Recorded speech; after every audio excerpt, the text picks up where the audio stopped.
السلام علیکم ورحمۃ اللہ وبرکاتہ۔ بسم اللہ الرحمن الرحیم۔ رب اشرح لی صدری ویسر لی امری واحلل عقدۃ من لسانی یفقہوا قولی۔ رب زدنی علما، رب یسر ولا تعسر وتمم بالخیر وبک نستعین، آمین یا رب العالمین۔ آج انشاءاللہ تعالی سورۃ الاعراف آیت 169 سے ابتدا کریں گے۔ اعوذ باللہ من الشیطان الرجیم، بسم اللہ الرحمن الرحیم۔ فخلف، پس، خلف لام کی زبر ہو، خا لا اور فا، اس کا معنی ہوتا ہے نیک اولاد، اچھی اولاد۔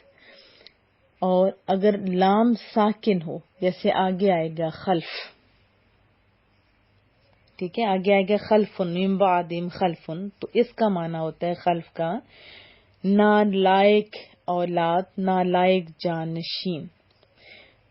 فخلف، پس وہ جانشین ہوئے، جانشین بنے، بعد میں آئے یا خلافت ملی، جو یعنی بندے کے جانے کے بعد، مرنے کے بعد، جیسے ہماری اولادیں ہوتی ہیں، اسی طرح ادارے کے اندر بعد میں جو لوگ متعین کیے جاتے ہیں۔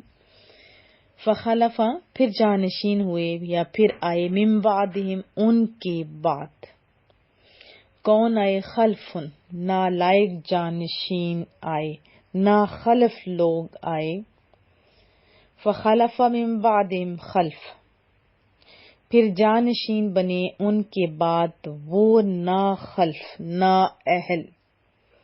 ورثوا، جو وارث ہوئے، جو وارث ہوئے، جیسے ہوتا ہے نا بندہ مر جاتا ہے، اس کی جمع پونجی یعنی مال جائیداد وغیرہ مرنے کے بعد والے اس کے وارث بن جاتے ہیں، اور جو اس کی جمع پونجی ہوتی ہے جو وہ چھوڑ کے جاتا ہے وہ وراثت کہلاتی ہے۔ ہماری تو یہ وراثت ہوتی ہے نا، مال جائیداد، جبکہ انبیاء کے بارے میں رسول اللہ صلی اللہ علیہ وسلم نے فرمایا کہ انبیاء کرام درم و دینار نہیں چھوڑتی، بلکہ کیا چھوڑتے ہیں؟ وہ علم چھوڑ کے جاتے ہیں، کتاب، قرآن کریم جیسے ہے، علم ہے، حدیث طیبہ یعنی علم، فقہ کے مسائل، سارا کچھ آپ کہہ سکتے ہیں۔ اور علماء کرام کو انبیاء کے وارث قرار دیا گیا ہے، تو ان کا جو وراثت ہوتی ہے کیا ہوتی ہے؟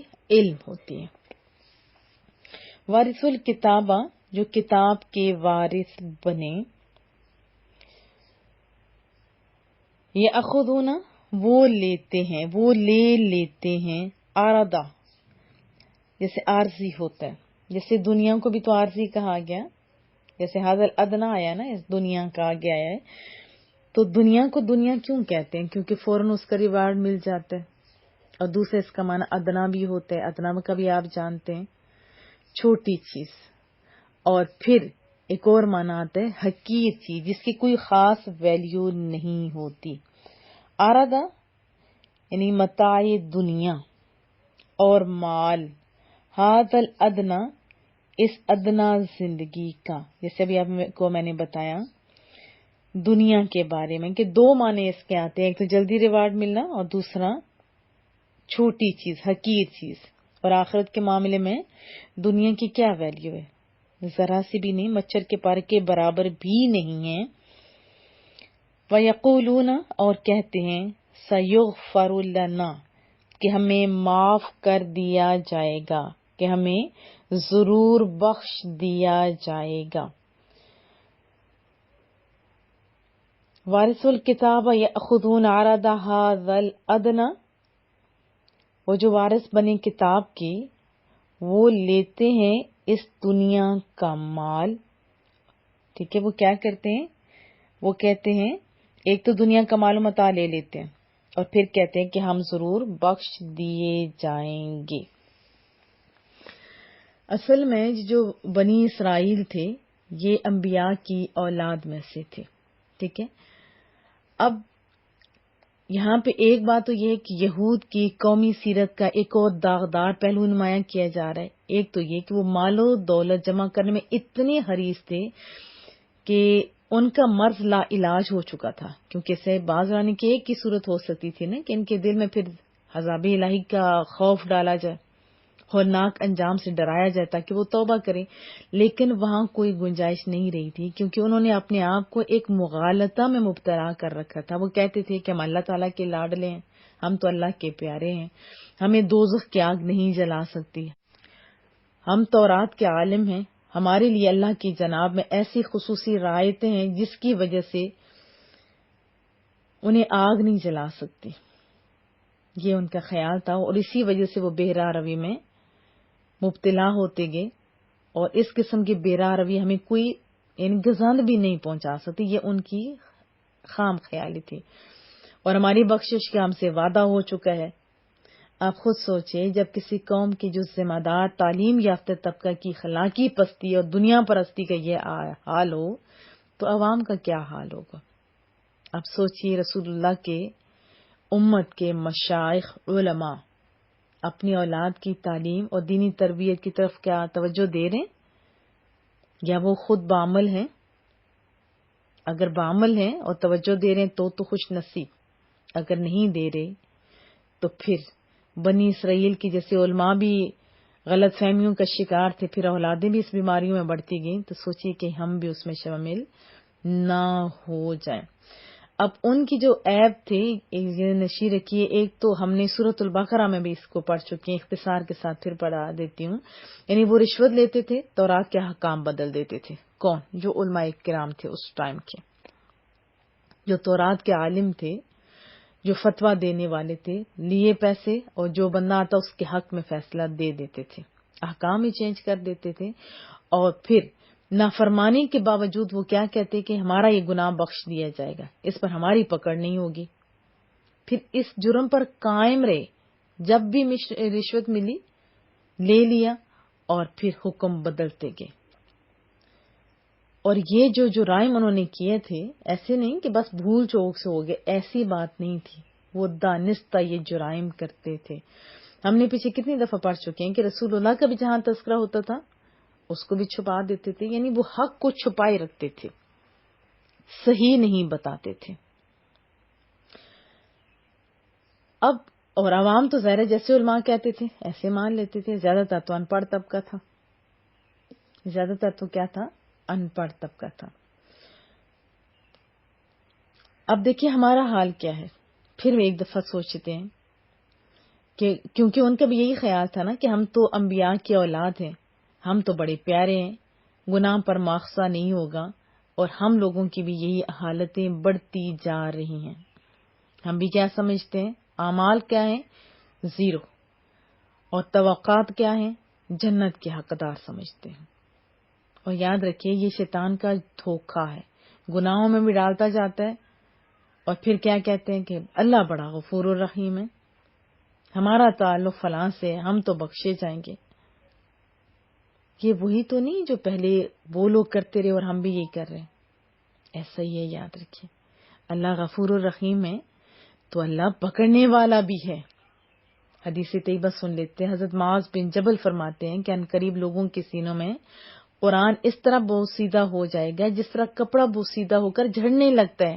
کپڑا جب بوسیدہ ہو جاتا ہے، پرانا ہو جاتا ہے، تو وہ ٹکڑے ٹکڑے ہونے لگتا ہے نا، یہ اسی کی مثال دے رہے ہیں۔ وہ کسی شوق اور لذت کے بغیر قرآن پاک کی تلاوت کریں گے۔ اب آپ بھی سوچئے، شوق اور لذت ہے یا بس کام پورے کرنے کے لیے ہم کہتے ہیں ہم اتنا ختم کر رہے ہیں؟ جی کرنا چاہیے، اس سے فائدے ہوتے ہیں، نو ڈاؤٹ۔ کوئی مر رہا ہو تو روح نکلنے میں بھی آسانی ہوتی ہے قرآن پاک پڑھنے سے، لیکن ہم بھی صرف اسی کے لیے لگا رہے ہیں۔ یہ تو چھوٹی چھوٹی سی چیزیں تھیں، بڑے فوائد بھی ہم حاصل کر سکتے تھے۔ بہرحال وہ فرما رہے ہیں کہ وہ کسی شوق اور لذت کے بغیر قرآن پاک کی تلاوت کریں گے، ان کے اعمال صرف طمع اور حرص ہوں گے۔ ہمارے بھی تو لالچ پہ ہی ہوتے نا، اتنا رزق آ جائے، فلاں کام ہو جائے، فلاں پریشانی دور ہو جائے، ہے نا ایسی بات۔ وہ ہماری بات ہی کر رہے ہیں۔ پھر فرماتے ہیں کہ وہ اللہ کے خوف کی وجہ سے گناہوں میں کمی نہیں کریں گے۔ آپ بھی ذرا اپنا محاسبہ کیجئے، کیا اللہ کی خوف کی وجہ سے کمی کر رہے ہیں؟ یا کوئی بندہ دیکھ رہا ہو تو پھر بڑے صالح بنے، جب بندہ نہ ہو تو پھر واہ اللہ اکبر۔ پھر سنیے وہ کیا فرما رہے ہیں، وہ برے کام کرنے کے باوجود تبلیغ کریں گے۔ ابھی کچھ گندے علماء کرام کی وجہ سے جو گندی حرکات کر رہے ہیں، گندے کام کر رہے ہیں، اس کی وجہ سے لوگ دین سے دور ہو رہے ہیں۔ کیونکہ وہ گندے بھی کام کر رہے ہیں، ساتھ تبلیغیں بھی کر رہے ہیں، ہے نا ایسی بات. تو ایک تو وہ خود مجرم ہیں، لیکن لوگوں کے دل بھی توڑے. اب اچھے لوگوں کی کمی نہیں ہے، لیکن چونکہ ہم لوگ مکھی پہ بیٹھنے والے لوگ ہیں نا، مکھی کی طرح، ہمیں گن تو نظر آتا ہے، صحیح علماء کرام نظر نہیں آتے، حالانکہ ان کی تعداد زیادہ ہے. پھر کیا فرماتے ہیں وہ صحابی، اور کہیں گے کہ ان قریب ہماری بخشش کر دی جائے گی. ہم بھی یہی کہہ رہے ہیں، ہے نا ایسی بات. نہیں جی، ہنسی بڑے نیک ہیں جی، اللہ سنو بخش دے گا. اور پھر اس صحابی کی پوری بات بھی سنی. یہ 12ویں کی حدیث طیبہ میں آپ کو سنا رہی ہوں. ان قریب ہماری بخشش کر دی جائے گی کیونکہ ہم اللہ تعالی کے ساتھ شرک نہیں کرتے. یہ ساری باتیں ہمارے لیے نہیں تھی جو حضرت معاذ بن جبل فرما رہے تھے، ہے نا ایسی بات. ذرا اپنا محاسبہ کیجیے، اپنے عزیز و اقارب کو بھی دیکھیے. پھر امام غزالی فرماتے ہیں کہ ہر وہ توقع جو توبہ یا عبادت میں سرور کی رغبت پیدا کرے وہ رجا ہے، یعنی امید ہے. اور ہر وہ امید جو عبادت میں فطور اور باطل کی طرف جھکاؤ پیدا کرے وہ دھوکہ ہے.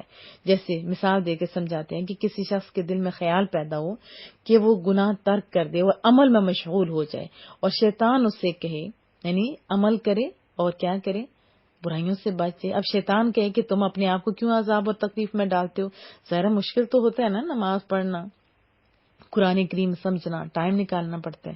اب شیطان کہے کہ تم اپنے آپ کو کیوں عذاب اور تکلیف میں ڈالتے ہو، تمہارا رب تو غفور ہے، رحیم ہے. اور وہ اس وجہ سے توبہ اور عبادت میں سستی کرنے لگے تو ایسا شخص دھوکے میں مبتلا ہے. تو پھر کیا لازم ہے کہ نیک اعمال کرے، اپنے نفس کو اللہ کے غضب اور بڑے عذاب سے ڈرائے اور کہے اللہ تعالیٰ گناہوں کو بخشنے والا، توبہ قبول کرنے والا ہونے کے ساتھ ساتھ کیا ہے، وہ پکڑنے والا بھی ہے، سخت سزا دینے والا بھی ہے. وہ ایسی آگ کی سزا دینے والا ہے جس کی تپش دنیا کی آگ کی نسبت 70 گنا زیادہ ہے. ہاں وہ کریم ہے، لیکن وہ کفار کو ہمیشہ ہمیشہ کے لیے جہنم میں ڈالے گا. لیکن ان کا کفر اس کا کچھ بھی نہیں بگاڑ سکتا، بلکہ وہ عذاب، مشقت، بیماریاں، فقر اور بھوک وغیرہ جس طرح دنیا میں بندوں پر مسلط کرتا ہے نا، اسی طرح وہ ان چیزوں کو ان سے دور بھی کر سکتا ہے. تو جس کا اپنے بندوں کے ساتھ یہ طریقہ ہے اور اس نے مجھے اپنے عذاب سے ڈرایا تو میں اسے کیوں نہ ڈروں، اور میں کس طرح اس سے دھوکے میں رہوں. خوف اور امید یہ دونوں رہنما ہیں، یاد رکھیں، جو لوگوں کو موٹیویٹ کرتے ہیں، عمل کی ترغیب دیتے ہیں. اور جو بات عمل کی رغبت پیدا نہ کرے وہ تمنا اور دھوکہ ہے. اور اکثر لوگ جو امید لگائے بیٹھے ہیں نا، اس کی وجہ سے وہ عمل میں کوتاہی کرتے ہیں، دنیا کی طرف متوجہ رہتے ہیں، اللہ سے منہ پھیرتے ہیں، آخرت کے لیے اعمال نہیں کرتے، تو وہ دھوکے میں ہیں. رسول اللہ صلی اللہ علیہ وسلم نے ہمیں اس کے بارے میں خبر دی. پیار فرمایا ان قریب اس امت کے پیچھے لوگوں کے دلوں پر دھوکہ غالب ہو جائے گا. آپ نے فرمایا جو کچھ وہ ہو کر رہے گا اور ہو رہا ہے. آپ پہلے دیکھیں، جو اپنے پیرنٹس کو ہی آپ دیکھ لیں، وہ دن رات عبادت کرتے تھے، نیک اعمال کرتے تھے، باوجود اس کے ان کے دلوں میں خوف رہتا تھا کہ ابھی بھی کمی ہے، ابھی بھی کمی ہے. رات دن وہ عبادات کرتے تھے. یہ جو راتیں آتی تھیں، سارے لوگ مل کے شب قدر ہو گئے، شب برات ہو گئی، اور بہت ساری راتوں کو، یہ جمعہ کی رات کو بھی وہ لوگ اکٹھے ہوتے تھے.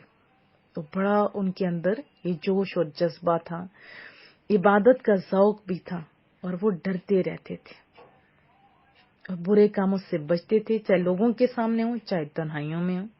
اب آپ دیکھیں لوگ کتنے مطمئن ہیں، خوش ہیں، بے خوف ہیں، حالانکہ کتنے گناہوں میں وہ پڑے ہوئے ہیں. آپ دیکھیں دور سے دیکھ کے کیا پتہ چلتا ہے یہ رسول اللہ کی امت ہے؟ نہیں. دنیا کی طرف توجہ ہے تو بہت زیادہ، منہ پھیرا تو کسی جو دے رہے، اور پھر کیا یقین ہے کہ اللہ تو بڑا غفور الرحیم ہے، وہ تو ہمیں بخش دے گا. تو یاد رکھیے کہ ہمیں کچھ کرنا بھی ہوگا، کیونکہ اللہ پکڑنے والا ہے.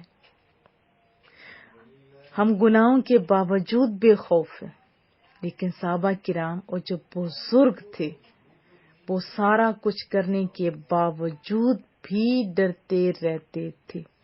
اور جو علماء کرام ہیں ان کو بھی توجہ کرنی ہوگی کہ وہ کیسے دروس دے رہے ہیں، ان کے اعمال کیسے ہیں، کیا وہ بچوں کی صحیح تربیت کر رہے ہیں، یا اپنے بعد جو اپنے اداروں کے وارث ہیں کن کو بنا رہے ہیں، یہ بھی توجہ کی حاجت ہے۔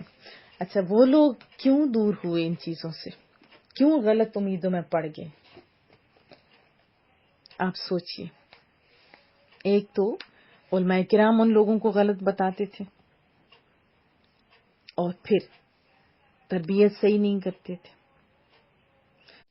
وَإِن يَأْتِيهِمْ، اور اگر آئے ان کے پاس، عَرَضٌ مِثْلُهُ، اس جیسا اور بھی بہت سارا دنیا کا سامان، يَأْخُذُوهُ، وہ اسے بھی نہیں چھوڑتے، اس سے بھی کیا کرتے ہیں؟ لے لیتے ہیں، پکڑ لیتے ہیں۔ وَإِن يَأْتِهِمْ عَرَضٌ مِثْلُهُ يَأْخُذُوهُ، اور اگر ان کے پاس اور مال اس جیسا آ جائے تو اس سے بھی نہیں چھوڑتے، اس سے بھی لے لیتے ہیں، یعنی اتنے حریص ہو چکے ہیں۔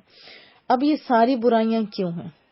کیونکہ انہوں نے بھی کیا کیا تھا؟ بات تو بنی اسرائیل کی ہو رہی ہے نا، وہ کیا کہتے تھے کہ ہم انبیاء کی اولاد ہیں، اللہ ہمیں نہیں پکڑے گا، ہم تو اس کے بڑے لاڈلے ہیں، بخشش کی امید تھی، اور اللہ کے احکام سے وہ دور ہو چکے ہوئے تھے۔ پھر اپنا محاسبہ کر لیتے ہیں کہ ہم لوگ بھی کیا اللہ کے احکامات جانتے ہیں؟ جو جانتے ہیں کیا اس پر عمل کر رہے ہیں؟ سوچئے، دیکھیں کہ احکام جاننے کے لیے قرآن و سنت کا جاننا بہت ضروری ہے۔ کیا آپ یا آپ کی فیملی یا آپ کے بڑے جتنے بھی تھے جو واقعی اللہ سے ڈرتے بھی تھے، وہ لوگ، آپ تو ڈرتے بھی نہیں، جانتے بھی نہیں ہیں، کیا سب کے پاس قرآن و سنت کے تمام احکامات ہیں؟ کیا قرآن کریم کی بولی جانتے ہیں؟ کیا قرآن کریم سمجھتے ہیں؟ یہ کتنی دکھ کی بات ہے کہ دنیا کی کوئی بھی کتاب ایسی نہیں ہے جو بے سمجھے پڑھی جاتی ہو سوائے قرآن کریم کے۔ اس میں کوئی شبے والی بات نہیں ہے کہ اگر آپ الف لام میم بھی پڑھتے ہیں تو آپ کو 30 نیکیوں کا ثواب ملتا ہے۔ یہ ایسی کتاب ہے جو بن سمجھے بھی پڑھی جائے تب بھی اس کا فائدہ ہے، تب بھی اس کے فوائد ہیں، نیکیاں ملتی ہیں، بندے کا دل نہیں بھرتا، ورنہ جس کی سمجھ نہیں آتی کوئی بندہ پڑھتا ہی نہیں۔ یہ تو قرآن کی اپنی شان ہے، لیکن اگر پڑھ کے سمجھ کے پڑھا جائے تو پھر کتنی شان ہے۔ جب پڑھیں گے تو عمل کی تب بھی اللہ توفیق بھی دے گا نا۔ لیکن اس کے لیے ہمارے پاس ٹائم نہیں ہے۔ کس کے لیے ٹائم ہے؟ آپ اپنے گھر میں دیکھیں، چھوٹا سا بچہ ہے 4 سال کا، اس کو بھی زبردستی اٹھا کے کبھی مونٹیسری میں بھیجا جا رہا ہے، 1 کلاس میں بھیجا جا رہا ہے، 5ویں 6ٹھی۔ آپ دیکھیں یہ ساری جو کلاسوں کے بچے ہیں، چھوٹے چھوٹے سے بچے ہیں، کمزور بچے ہیں، کوئی نہیں کہتا کہ اس کے پاس ٹائم نہیں ہے، کوئی ایک بھی نہیں اس کے لیے ہوتا کہ ٹائم کہ ہم لوگ نہیں جا سکتے، کوئی ایشو نہیں ہوتا، ہوتے نہیں تو لیم ایکسکیوزز ہی نہیں چاہتے، کوئی کمپرومائز نہیں کرتا کہ بس ٹائم ہے اسکول کے اتنے سے اتنے تک، جو کچھ بھی ہو جائے بچوں نے بھی جانا ہے، ہم نے بھی بھیجنا ہے، ایسا ہی ہے نا۔ اور جو جابز کرتے ہیں کیا ان کے گھر میں ایشوز نہیں ہوتے ہیں، لیکن انہوں نے جانا ہوتا ہے، کیوں؟ کیونکہ دنیا کمانے کے لیے۔ ہم لوگوں کے دل میں دنیا اتنی بس چکی ہے کہ ہمیں آخرت کے بارے میں سوچ تک نہیں آتی، حالانکہ کتنے جنازے ہمارے سامنے اٹھتے ہیں۔ اور اس کتاب کو جب تک آپ سمجھیں گے نہیں، آپ عمل نہیں کر سکیں گے، کبھی آپ عمل نہیں کر سکیں گے۔ تو اس کے سمجھنے کے لیے پھر ٹائم بھی چاہیے ہوگا، اور ہر کسی سے جگہ بھی آپ چلے جاؤ، وہ کہیں گے یار رونا روتا ہے، ٹائم نہیں ہے، ٹائم نہیں ہے۔ اور میں نے کتنے لوگوں کو دیکھا کہ وہ لوگ خالی شاپنگ کے لیے جب جاتے ہیں، اب کچھ چیزیں ضروری ہوتی ہیں اور کچھ نہیں بھی ضروری ہوتی، اٹھا کے لے آتے ہیں، پھر گھروں میں کونے خدر میں چھپاتے دیتے ہیں، پھر پھینک دیتے ہیں، بس اوقات ایسے بھی ہوتے ہیں۔ اور بعض لوگ تو ٹائم گزارنے کے لیے جاتے ہیں، کیا پتہ کوئی اچھی چیز ہو۔ اور دیکھیں ابھی ہم لوگ جو یہ آفرز کے چکر میں، یہ ادھر آفر ہے، ادھر آفر ہے، ادھر آفر ہے، بھاگ رہے ہوتے ہیں، 2-4 روپے بچا رہے ہوتے ہیں نا، بچانا چاہیے، یہ میں نہیں کہتی کہ نہیں، لیکن پکا پتا ہو جاؤ اور لے ہو، یہ تو بات سمجھ میں آتی ہے، لیکن بس وہ سارا دن ضائع کر دیتے ہیں۔ یاد رکھیے پیسہ بھی ٹھیک ہے، لیکن ٹائم آپ خرید نہیں سکتے۔ سب سے قیمتی چیز کیا ہوتی ہے؟ ٹائم ہوتا ہے، جو ہم آسانی کے ساتھ ضائع کر دیتے ہیں۔ جب ضائع کر دیتے ہیں تو پھر ہمارے پاس کہاں ٹائم ہوگا؟ ایسی بات ہے نا. تو اپنا خیال رکھیے, دنیا کی طرف آپ زیادہ نہ جائیے, اپنی اچھا گزارا کریں. میں یہ نہیں کہتی کہ آپ گزارا نہیں کریں, اچھا گزارا کریں, اپنی ضروریات پوری کریں, لیکن فضولیات کی طرف نہ جائیں, دنیاوی لالچ میں نہ پڑیں, کیونکہ جتنا آپ پڑھتے جائیں گے آپ کو اتنا ہی نقصان ہوتا جائے گا. کیونکہ ابھی برانڈز کے چکر, پھر ابھی تو وہ بھی ٹرینڈ نکلا کہ ہر سال کے بعد بھر کے وہ شاپر باہر پھینک رہے ہوتے ہیں, نئے سل کے آ رہے ہوتے ہیں. پھر ہم خود بھی پریشان, ڈپریشن کا شکار رہتے ہیں, اس کے پاس اتنا ہے تو اس کے پاس اتنا ہے. اپنے شوہروں کو, اپنے بچوں کو بھی خراب کر رہے ہوتے ہیں, اور ہماری چیزیں بھی پوری نہیں ہو رہی ہوتی. اور پھر یقین کیا ہوتا ہے کہ دنیا میں بھی عیش کو اڑا دیں اور آخر میں جنت میں ہمارے جیسے انتظار کر رہی ہو, ہے نا ایسی بات. اور رسول اللہ صلی اللہ علیہ وسلم کا اگر دیکھیں تو ان کی بیویوں کا آپ دیکھیں, ان کا تعلق کس کے ساتھ مضبوط تھا؟ قرآن کریم کے ساتھ مضبوط تھا. قرآن کریم کو انہوں نے مضبوطی سے پکڑا ہوا تھا. تو اپنی ضروریات کی بھی چیزوں کا جب تذکرہ ہوا تب بھی اللہ نے یہ فرمایا, محبوبہ اپنی بیویوں کو کہہ دیں یا دنیا رکھیں یا مجھے رکھیں. تو انہوں نے کس کو رکھا تھا؟ رسول اللہ صلی اللہ علیہ وسلم کو. تو آپ تھوڑا اپنا محاسبہ کرتے جائیں, ہم کدھر زیادہ ٹائم گزارتے ہیں. بازاروں میں اگر گزارتے ہیں شاپنگز, اور وہ بھی غیر ضروری, اور ٹائم ضائع کرتے ہیں. دیکھو رسول اللہ میں نہیں یہ نہ کہ میں کہہ رہی ہوں, رسول اللہ کا فرمان ہے کہ بازار جو جگہ ہے وہ اچھی جگہ نہیں ہے, وہ ٹائم کا ضیاع ہے. اور ہم لوگ بس گھومتے رہتے ہیں. تو ذرا توجہ کرنا ہوگی. کیا کرنا ہوگی؟ توجہ. کس کی طرف؟ قرآن کریم کی طرف. اور یہ جو لیم ایکسکیوزز ہے نا کہ ہمارے پاس ٹائم نہیں, اس کو آپ چھوڑیے. ٹائم نکالنا پڑتا ہوتا ہے. اگر ہم نیک بننا چاہتے ہیں, سیکھنا بھی چاہتے ہیں, پھر اگلا بندہ آپ کو ٹائم کی گولیاں بھی تو نہیں نہ دے سکتا کہ یہ ٹیبلٹس لے لو اور بس آپ کو آ جائے, ٹائم بھی آپ کا بچ جائے. ایسا نہیں ہے. اگر ہم پیٹ کے لیے, ابھی جیسے پہلے تو گھروں کے کھانے بناتے تھے, عجیب و غریب ڈشز بنتی, بناؤ آپ, میں نہیں کہتی نہ بناؤ, لیکن ٹائم بھی دیکھیں. پھر ہوٹلنگ کی جا رہی ہوتی ہے, پھر باہر گھومنا, یہ سب کچھ دیکھیں, سب کریں, لیکن ٹائم دیکھیں. کیا آپ نے اللہ کے لیے بھی ٹائم نکالا 24 گھنٹوں میں سے؟ اگر نکالا تو آپ خوش نصیب ہیں, نہیں نکالا تو پھر کیا ہے؟ خوش نصیب نہیں ہیں آپ. خود بھی اچھے بنیے اور اپنے بچوں کو بھی قرآن سے مضبوط تعلق جوڑ کے جائیے آپ ان کو قرآن سے.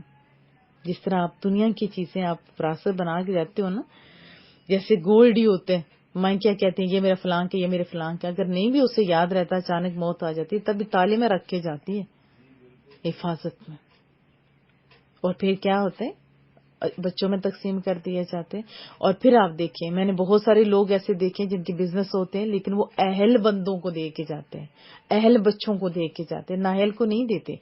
ہمارا اپنا جو گھر تھا جن سے ہم لوگوں نے خریدا تھا وہ بہت ہی نیک لوگ تھے, بہت زیادہ نیک لوگ تھے کہ راول پنڈی کا آدھے سے زیادہ حصہ ان لوگوں کا تھا. اور وہ اتنا صدقہ خیرات کرتے تھے کہ لائنوں میں لوگ ان کے پاس آیا کرتے تھے, اور سارے لوگ ان کے آج بھی شاہد موجود ہیں.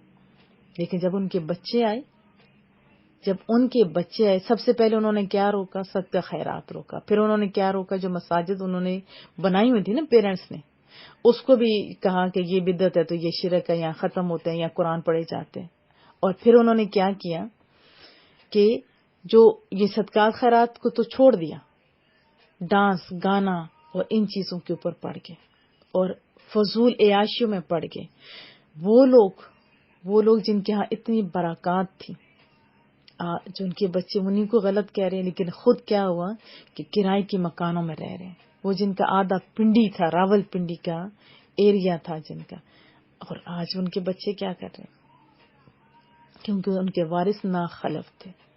اور ویسے دیکھیں آپ, جو صحیح لوگ ہوتے ہیں ان کے پاس, یعنی صحیح سمجھدار لوگ ہوتے ہیں, وہ اپنے صحیح سمجھدار بچوں کو اپنا بزنس دے کے جاتے ہیں. انہیں پتا ہوتا ہے کہ یہ میرے بچے سنبھال لیں گے, یہ سارے بچوں کو قابل کرنے کی کوشش کرتے ہیں. تو جس طرح دنیا کے معاملے میں آپ اتنے حریص ہیں, تو دین بھی ذرا سکھا کے جائیے اپنے بچوں کو. اور وراثت کا علم یہ بھی سکھانا چاہیے, اور علم حاصل کرنا یہ فرض ہے. ہم دنیا کمانے کے لیے اگر بچوں کو دے سکتے ہیں ٹائم, پیسہ, سب کچھ, تو کیوں نہیں ہم دین سکھانے کے لیے دے سکتے؟ یقیناً ہم دے سکتے ہیں. تو آج سے آپ یہ تہیہ بھی کریں. کیا میں توقع رکھوں؟ انشاءاللہ پوچھیے کہ ہم نہ ہی نافرمانی کریں گے اللہ کی، اور نہ اپنے بچوں کو کرنے دیں گے. ہم قرآن کریم سے جوڑیں گے. ہاں ضمن ایک بات بتا دوں، بہت سارے لوگ کہتے ہیں ہم بڑی نیکیاں کرتے ہیں، کیا کرتے ہیں؟ نماز پڑھ رہے ہوتے ہیں، جبکہ وہاں فرائض کا بھی نہیں پتا ہوتا. پڑھیں آپ نماز، فرائض کا بھی نہیں پتا، واجبات کا بھی نہیں پتا، ایک آدھ چیز چھوٹ جو بھی گئی، سجدہ صاحب کر کے وہ اپنا کام کر رہے ہوتے ہیں، وظائف پہ ٹائم لگا رہے ہوتے ہیں. کرو، میں منع نہیں کرتی، ڈرامہ فلمیں دیکھنے سے تو بہتر ہے وہی کرو، لیکن علم حاصل کرنا فرض ہے، اور وہ بھی صحیح العقیدہ لوگوں سے سیکھیے. یہ نہ ہو کہ علم کے حصول میں کہیں اور چلے جائے. اللہ پاک سام آسانیاں پیدا فرمائے. اچھا، لالچ اور حریص اتنا آگے بڑھ گیا، پھر آیت کا ترجمہ کر لیتے ہیں کہ اگر ان کے پاس اور بھی آ جاتا تو وہ اسے لے لیتے تھے. علم یؤخذ، کیا نہیں لیا گیا، علیہم ان سے، میثاق الکتاب، یہ میثاق مضاف ہے، کتاب مضاف الیہ ہے، یعنی کتاب کے مطابق لیا گیا ان سے کیا عہد.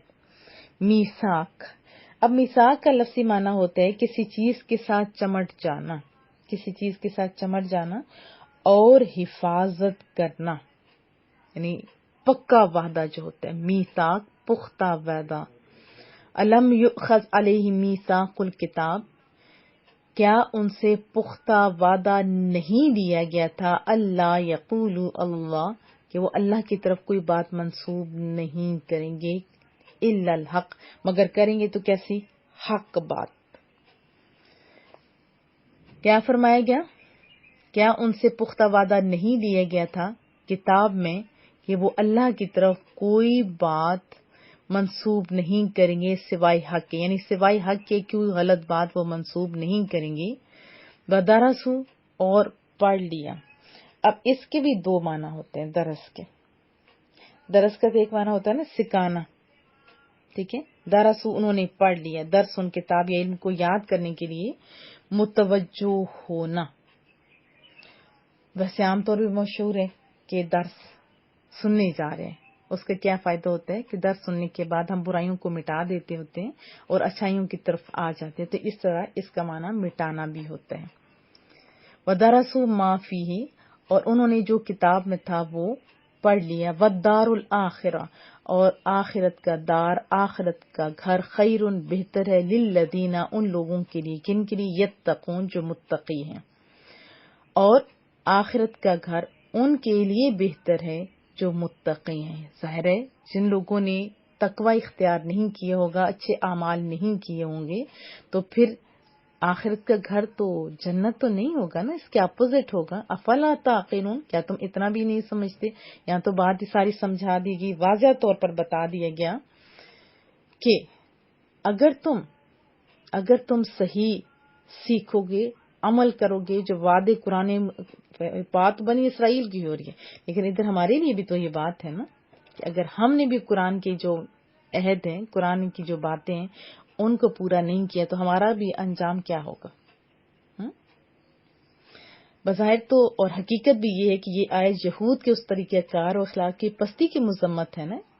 اب وہاں مسلمان مشائخ اور علماء کے لیے بھی اس میں درس ہے. وہ چیز جو علماء مشائخ بنی اسرائیل کے لیے شرمناک تھی، آپ خود سوچئے کیا وہ اللہ تعالیٰ کے محبوب ترین اور کامل ترین بندے اور سید الانبیاء والمرسلین کی امت جیسے خیر الامم کے لقب سے نوازا گئے کہ علماء اور مشائخ کے لیے قابل برداشت ہو سکتی ہے؟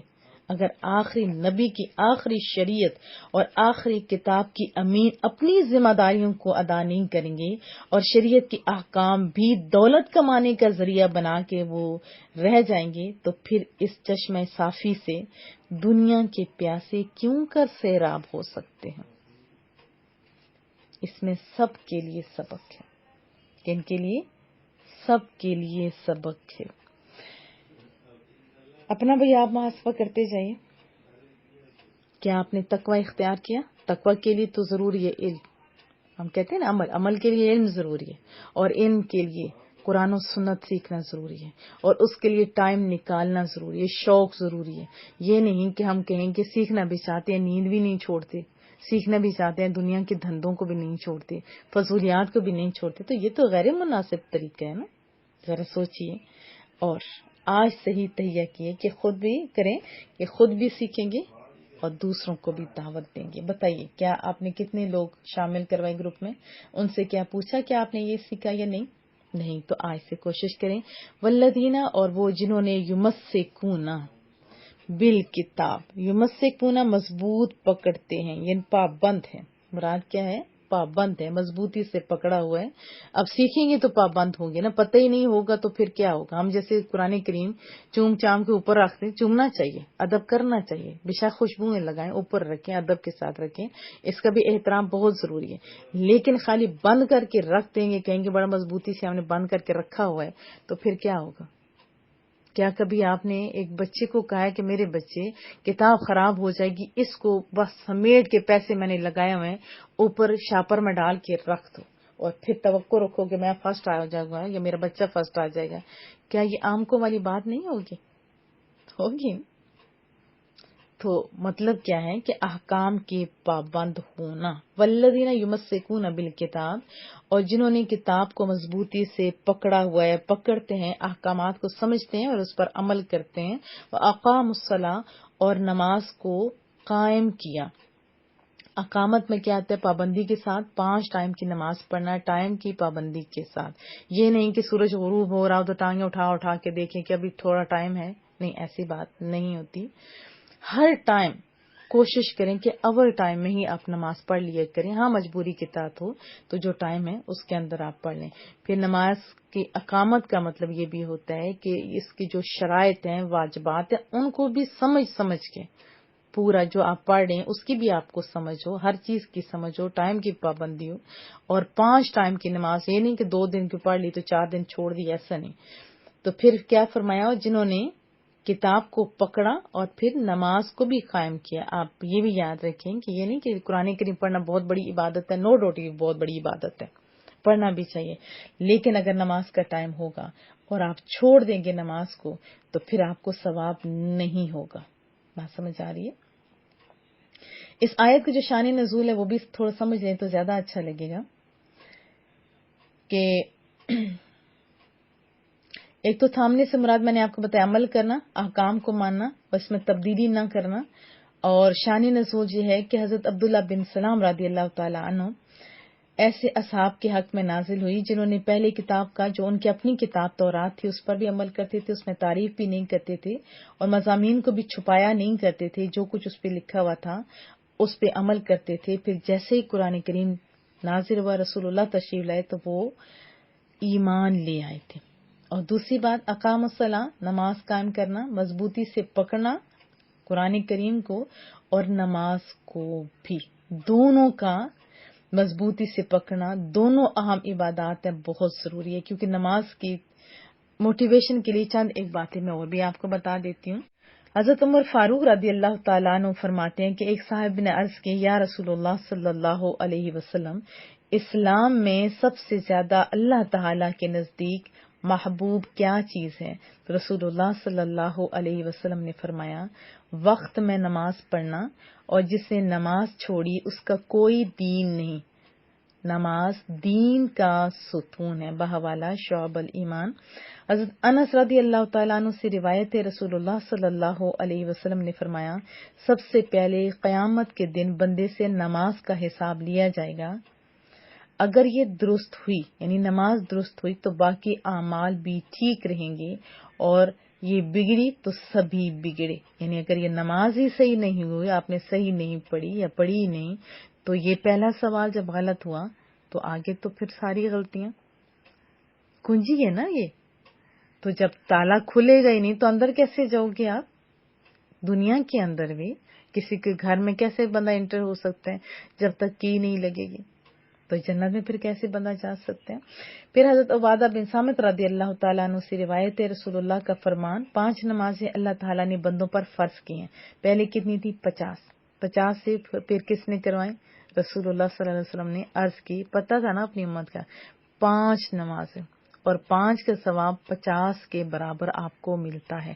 درمیان میں حضرت موسیٰ کو بھی یاد رکھیے، انہوں نے بھی 50 کو 5 کرنے میں بڑی مدد کی تھی، توجہ دلائی تھی۔ ہماری توجہ اصل میں یہ کروائی تھی نا کہ دیکھو انبیاء کرام کتنے زیادہ امتوں اور لوگوں کے ساتھ، اللہ کے مخلوق کے ساتھ محبت کرنے والے ہوتے ہیں۔ بار رسول اللہ صلی اللہ علیہ وسلم نے فرمایا 5 نمازیں اللہ تعالیٰ نے بندوں پر فرض کی ہیں، جس نے اچھی طرح وضو کیا اور وقت میں پڑھی اور رکوع خشوع کو پورا کیا تو اس کے لیے اللہ تعالیٰ نے اپنے ذمہ کرم پر عہد کر لیا ہے کہ اسے بخش دے، اور جس نے نہ کیا اس کے لیے عہد نہیں، چاہے بخش دے چاہے عذاب دے۔ بحوالہ ابو داؤد۔ اب اس آیت میں بہت سارے مسائل کا ہمیں پتہ چلا، اسباق ہمارے لیے جو ہیں، ایک تو یہ ہے کہ مضبوطی سے تھامنے والوں کی فضیلت بہت ہے، اس کو ذرا سامنے رکھیں۔ قرآن کریم کے احکام پر عمل کے سلسلے میں ہم اپنے اسلاف کے حال اگر دیکھیں اور پھر اپنے ساتھ موازنہ کریں، کیونکہ جب کمپیریزن کیا جاتا ہے تو پھر سمجھنا آسان ہو جاتا ہے۔ اب موجودہ دور کے حالات آپ دیکھیں، کیا تشویشناک حالت نہیں ہو رہی کہ فی زمانہ مسلمان قرآن کریم پر عمل سے انتہائی دور ہو چکے ہیں اور دنیا کی نعمتوں اور رنگینیوں پر مطمئن نظر آ رہے ہیں۔ حضرت حسن بصری فرماتے تھے، میں نے 70 بدری صحابہ کرام کو دیکھا، وہ اللہ تعالیٰ کی حلال کردہ چیزوں سے تقوی و ورع کی وجہ سے اس طرح اجتناب کرتے تھے، اس قدر اجتناب کرتے تھے جس قدر تم حرام چیزوں سے پرہیز نہیں کرتے، جس قدر تم فراغی کی حالت پر خوش ہوتے ہو اس سے زیادہ وہ آزمائشوں پر خوش رہتے تھے۔ اگر تم انہیں دیکھ لیتے تو کہتے یہ مجنون ہیں، اور اگر وہ تمہارے بہترین لوگوں کو دیکھتے تو کہتے ان لوگوں کا آخرت میں کوئی حصہ نہیں، اور اگر وہ تمہارے برے لوگوں کو دیکھتے تو کہتے ان لوگوں کا حساب کے دن پر ایمان نہیں۔ ان میں سے کسی کے سامنے حلال مال پیش کیا جاتا تو وہ یہ کر لینے سے انکار کر دیتے کہ مجھے اپنا دل خراب ہو جانے کا ڈر ہے، جبکہ تم حرام مال لینے میں بھی ذرا پرواہ نہیں کرتے۔ کتنا سونا لکھا گیا ہمارے بارے میں۔ وہ کیسے آزمائشوں کے اندر ان کا رویہ کیا تھا اور کیا کہنے کا مطلب ہے، میں آپ کو ایک مثال سے سمجھاتی ہوں۔ ایک صحابیہ تھی، انہوں نے اپنے شوہر کو کہا کہ میں آپ سے ڈائیورس لینا چاہتی ہوں۔ انہوں نے کہا کہ میں نے تو آپ کا کوئی ایسا غلط رویہ نہیں، کچھ نہیں، کیوں آپ ڈائیورس لینا چاہتے ہیں؟ اس نے کہا بس مجھے چاہیے۔ لیکن وہ صحابہ کرام آپ کو پتہ ہے رسول اللہ کی مرضی کے بغیر تو کچھ نہیں کرتے تھے، وہ دوڑے دوڑے چاہ رہے تھے رسول اللہ کی طرف۔ رستے میں ان کو کچھ چوٹ لگی، انگوٹھے کے اوپر زخم آ گیا، واپس آ گیا۔ اب وائف دیکھتی ہیں تو کہتی ہیں الحمدللہ الحمدللہ الحمدللہ، مجھے اب ڈائیورس نہیں چاہیے، مجھے خلا نہیں چاہیے، مجھے کچھ نہیں چاہیے۔ وہ حیران ہوئے کیا ہوا؟ تو انہوں نے کہا کہ ہم آپس میں اتنے خوش تھے، محبتوں کی زندگی بسر ہو رہی تھی، کوئی آزمائش نہیں تھی، تو میں نے سمجھا کہ رب ناراض تو نہیں ہو گیا۔ یہ ان لوگوں کے رویے تھے۔ بہرحال پھر ترجمہ کی طرف آتے ہیں۔ اِنَّا لَا نُضِيعُ، ہم ضائع نہیں کریں گے، اجر المصلحین، نیکوکاروں کے اجر، اعمال ضائع نہیں کریں گے۔ ایک ہے مفسدین، مفسدین کی ضد ہے کون سی چیز؟ مصلحین، اصلاح کرنے والے۔ جو اصلاح کرنے والے لوگ ہیں، آپ بھلا بتائیے آپ فسادی ہیں یا اصلاح کرنے والے؟ اگر اپنی بھی اصلاح کیجیے۔ وَإِذْ نَطَقْنَا، اور جب ہم نے اٹھا لیا۔ اب اس نون تا قاف اس کا روٹ ورڈ ہے، اس کے معنی ہوتے ہیں، ضیاء القرآن کے اندر جو لکھا ہوا ہے مجھے بڑا اچھا لگا۔ نطق کا معنی ہوتا ہے جھٹکا دینا، زور سے ہلانا، کھینچنا اور جھاڑنا۔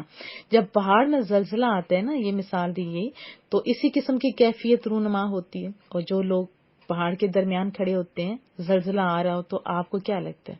سوچئے ذرا، ایسا لگتا ہے نا جیسے ہر چیز اس کے اوپر گرنے لگی ہے۔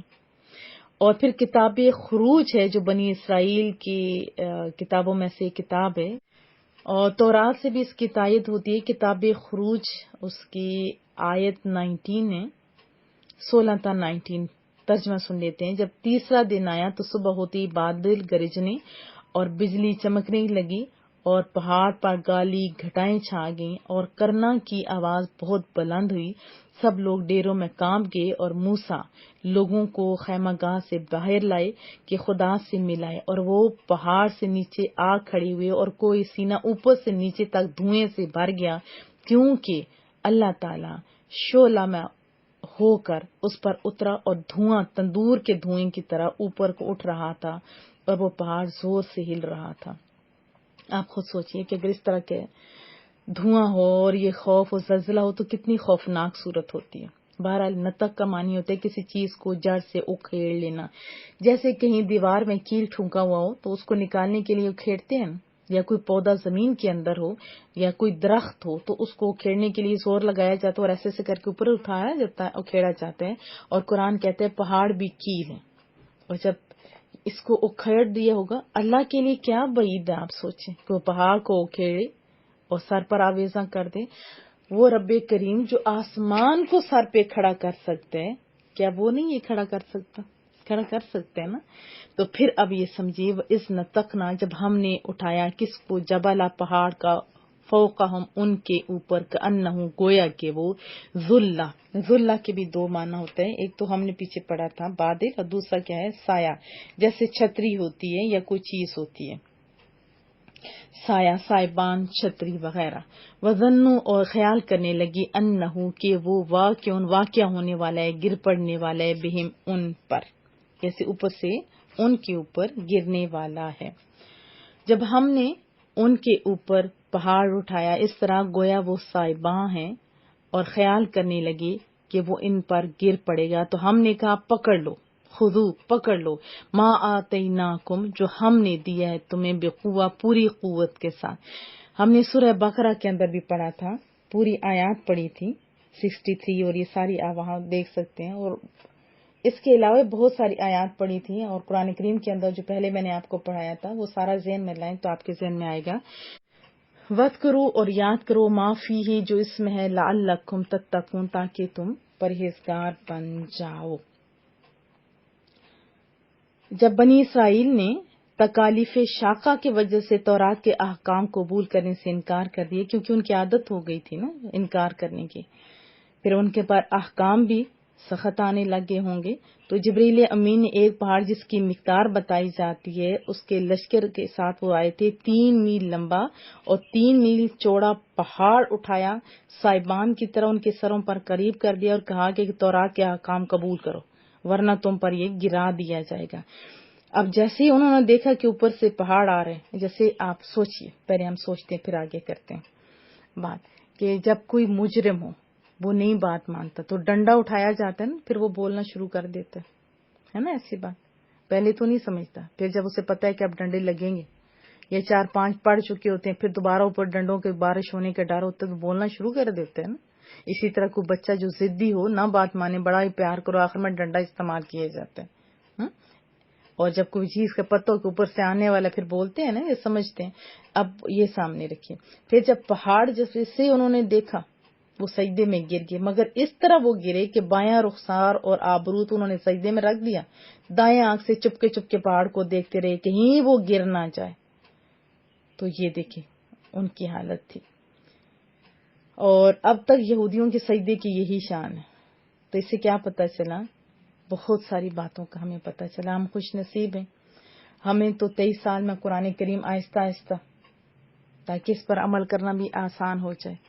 آپ بھی اگر چاہتے ہیں قرآن پر عمل کرنا تو روز جو صحیح العقیدہ انسان ہے اس سے، یا صحیح العقیدہ بندے نے لکھی ہوئی ہے جو تفسیر، وہ پڑھیے اور سمجھیے اور اس پر عمل کرنے کی کوشش کریں گے تو انشاءاللہ کامیابی ہوں گے. یہ نہ ہو کہ پھر عذاب یا روح نکالنے والا فرشتہ کھڑا ہو تو پھر آپ کہیں توبہ توبہ. اس ٹائم تو توبہ کی قبول نہیں ہوگی. تو کیا میں آپ سے توقع رکھوں انشاءاللہ تعالیٰ آپ ٹائم نکالیں گے قرآن کریم کے لیے؟ انشاءاللہ بولیے.